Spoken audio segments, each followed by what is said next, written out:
guillotina, bastante moderna. Como un cepo donde uno pone la cabeza, ¿no? Y hasta ahí, justamente, ya está ahí todo bien. El problema es que ellos están llamando a hacer una votación a www.dai-guillotina.com para que tú votes acerca de si quieres ver la grabación y el video ya de la muerte de una oveja. Pero si hay películas de esto. Es la gente quien decide. La gente votaba en pro de la muerte porque tenía mucho más votos por lo morboso.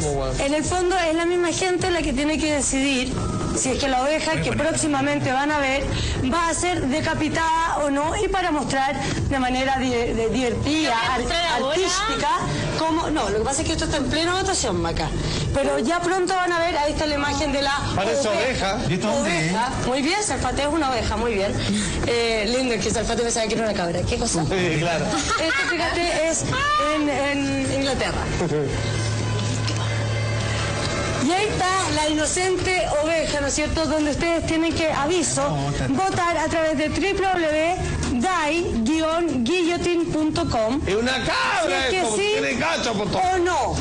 Fíjense que el gran problema de este proyecto artístico es que finalmente, ya, lo malo de esto es que las votaciones están casi a la par y hay por ende, gran porcentaje que quiere efectivamente ver cómo le quitan y le cortan la cabeza a este pobre. A ver, espérate, yo creo que por mucho que gane la votación en pro de la muerte, supongo que no lo van a hacer. Si lo hacen, cagazo. Ay, cada enfermo no es. Cagazo. El que vimos ayer no. De hecho, y por otra cosa, las ovejas tienen lana. Y las cabras tienen piel y cacho, como ese que está ahí. Bueno, está la duda. Independiente de eso, lo importante es que usted es la que tiene que decidir si es que esto está bien o mal. Los que defienden el derecho de los animales, obviamente, que están en contra.